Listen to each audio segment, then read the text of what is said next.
Today we are discussing about types, advantages and disadvantages of informal groups. Let's start. How do informal groups form? Informal groups are created in the organization because of operation of social and psychological forces operating at workplace. Informal groups develop apart from officially prescribed plan of the organization. Informal groups arise rapidly on the basis of friendship or some common interest which may or may not be work-related. There are informal groups of operatives. Informal organization tends to develop when formal organization proves to be inefficient or when it fails to satisfy important psychological and social wants and aspirations of the members in the work environment. In Hindi, अनौपचारिक समूह कैसे बनते हैं? कार्यस्थल पर सक्रिय सामाजिक और मनोवैज्ञानिक बलों के संचालन के कारण संगठन में अनौपचारिक समूह बनाए जाते हैं। अनौपचारिक समूह संगठन की आधिकारिक रूप से निर्धारित योजना से अलग विकसित होते हैं। अनौपचारिक समूह मित्रता या कुछ सामान्य हित के आधार पर तेजी से उत्पन्न होते हैं जो काम से संबंधित हो भी सकते हैं और नहीं भी। बुर्गों के अनौपचारिक समूह हैं। अनौपचारिक संगठन तब विकसित होता है जब औपचारिक संगठन अक्षम साबित होता है या जब यह काम के माहौल में महत्वपूर्ण मनोवैज्ञानिक और सामाजिक चाहतों और सदस्यों की आकांक्षाओं को पूरा करने में विफल रहता है। Types of informal groups. According to their characteristics, they can be classified into 4 groups, namely 1. Apathetic groups, 2. Erratic groups, 3. Strategic groups, and 4. Conservative groups. 1. Apathetic groups are least active, have fewest grievances and do not engage in concerted action against management. They are characterized by dispersal and unaccepted leadership, lack of cohesiveness, internal disunity and conflict and suppressed dissatisfaction. इन हिंदी, अनौपचारिक समूहों के प्रकार उनकी विशेषताओं के अनुसार उन्हें 4 समूहों में वर्गीकृत किया जा सकता है, अर्थात 1. उदासीन समूह, 2. अनियमित समूह, 3. सामरिक समूह और 4. रूढ़िवादी समूह। 1. उदासीन समूह कम से कम सक्रिय हैं, सबसे कम शिकायतें हैं और प्रबंधन के खिलाफ ठोस कार्रवाई में संलग्न नहीं हैं। वे फैलाव और अस्वीकार्य नेतृत्व, सामंजस्य की कमी, आंतरिक विवाद और संघर्ष और दबी हुई असंतोष की विशेषता हैं। 2.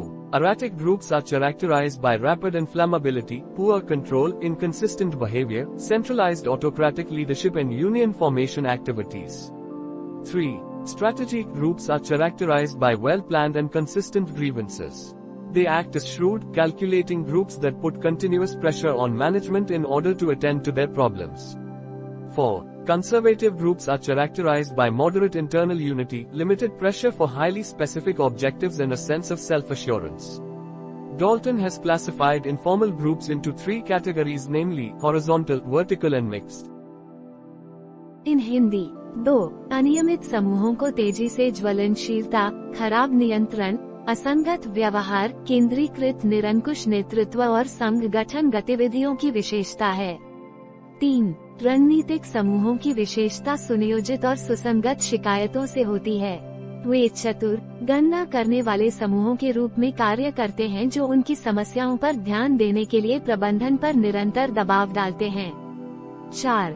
रूढ़िवादी समूहों की विशेषता मध्यम आंतरिक एकता, अत्यधिक विशिष्ट उद्देश्यों के लिए सीमित दबाव और आत्म आश्वासन की भावना है।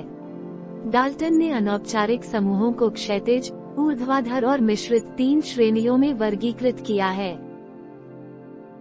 A. Horizontal groups comprise of members who belong more or less to the same rank and are in lateral relationship with one another. B. Vertical groups have members who belong to the one and the same department and are in superior subordinate relationship. C. Membership of mixed groups is drawn from people working in various departments and at various levels of hierarchy. Functions of informal groups. Informal organizations exist because they perform certain desired functions for their members. Informal groups help their members in fulfilling the following requirements through their group's membership.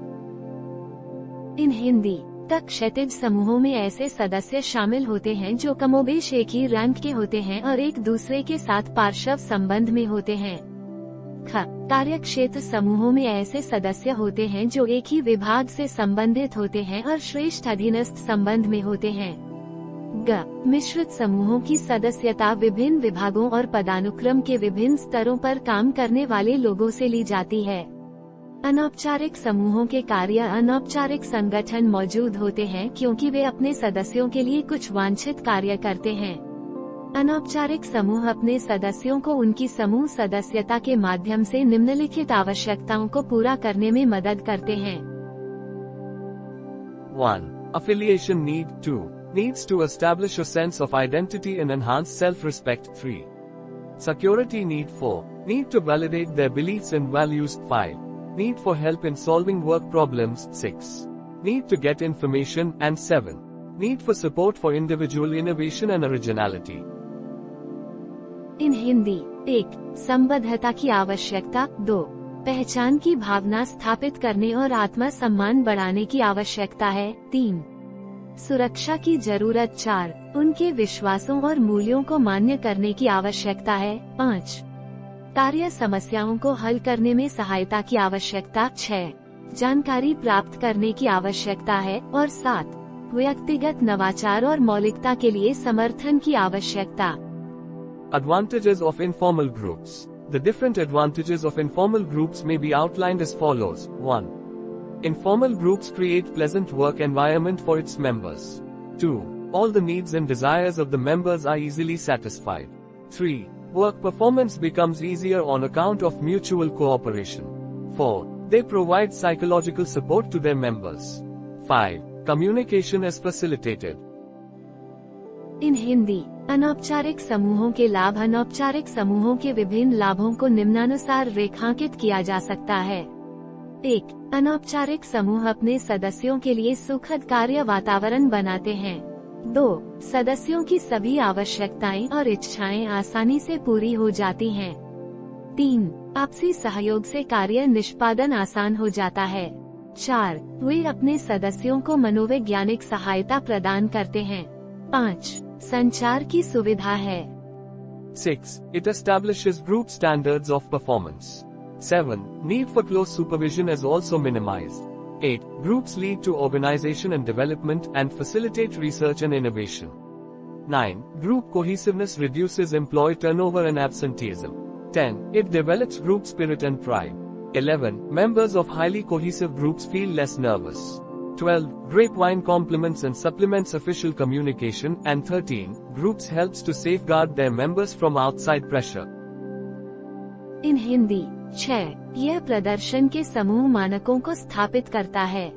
7. करीबी पर्यवेक्षण की आवश्यकता भी कम हो गई है।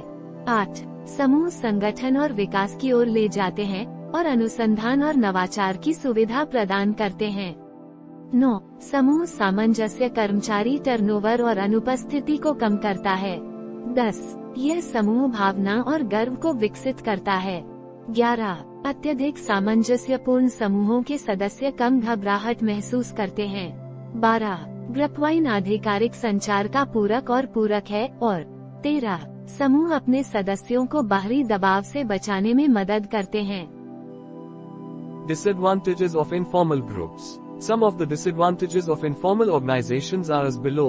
1. Informal groups often establish production norms below the physical capabilities of their members. 2. Groups insist on the observation of the group's norms. 3. Groups' cohesiveness impedes acceptance of new employees. 4. Groups often hide their innovations from management and adopt them in their own interest. इन हिंदी अनौपचारिक समूहों के नुकसान। अनौपचारिक संगठनों के कुछ नुकसान नीचे दिए गए हैं। 1. अनौपचारिक समूह अक्सर अपने सदस्यों की भौतिक क्षमताओं के नीचे उत्पादन मानदंड स्थापित करते हैं। 2. समूह के मानदंडों के पालन पर जोर देते हैं। 3. समूह सामंजस्य नए कर्मचारियों की स्वीकृति में बाधा डालता है। 4. समूह अक्सर अपने नवाचारों को प्रबंधन से छिपाते हैं और उन्हें अपने हित में अपनाते हैं। 5. Groups often oppose the management policies and procedures. 6. Groups often spread rumors affecting the smooth functioning of the organization. 7. Groups often demand a price for cooperation. 8. Jurisdictional disputes among groups create problems for management. इन हिंदी 5. समूह अक्सर प्रबंधन नीतियों और प्रक्रियाओं का विरोध करते हैं। 6. समूह अक्सर संगठन के सुचारू कामकाज को प्रभावित करने वाली अफवाहें फैलाते हैं। 7. समूह अक्सर सहयोग के लिए कीमत की मांग करते हैं। 8. समूहों के बीच न्यायिक विवाद प्रबंधन के लिए समस्याएं पैदा करते हैं। Problems created by informal groups. Negative attitude of informal leaders. The informal leaders may turn out to be a troublemaker for the organization. In order to increase his influence, he may work against the policies of management and manipulate the behavior of his followers. Thus, he can be a source of conflict between the management and the workers. He may induce the followers to work against the interests of the organization. If such a leader is promoted to the rank of an executive, he may turn out to be a work shirker and an arrogant and autocratic boss. In Hindi, अनौपचारिक समूहों द्वारा पैदा की गई समस्याएं। अनौपचारिक का नकारात्मक रवैया। नेता। अनौपचारिक नेता संगठन के लिए संकटमोचक बन सकते हैं। अपने प्रभाव को बढ़ाने के लिए वह प्रबंधन की नीतियों के विरुद्ध काम कर सकता है और अपने अनुयायियों के व्यवहार में हेरफेर कर सकता है। इस प्रकार वो प्रबंधन और श्रमिकों के बीच संघर्ष का स्रोत हो सकता है। वह अनुयायियों को संगठन के हितों के विरुद्ध काम करने के लिए प्रेरित कर सकता है। यदि ऐसे नेता को एक कार्यकारी के पद पर पदोन्नत किया जाता है, तो वह कामचोर और अहंकारी और निरंकुश मालिक बन सकता है। Conformity. The informal group exerts strong pressure on its members for conformity. The members may become so loyal to their group that following the group norms becomes a part of their life. This implies that members become subject to willful control of the group leader, who may lead the group towards selfish ends. Resistance to change. Informal groups generally have a tendency to resist change. Change requires group members to make new adjustments and acquire new skills. But groups want to maintain the status quo.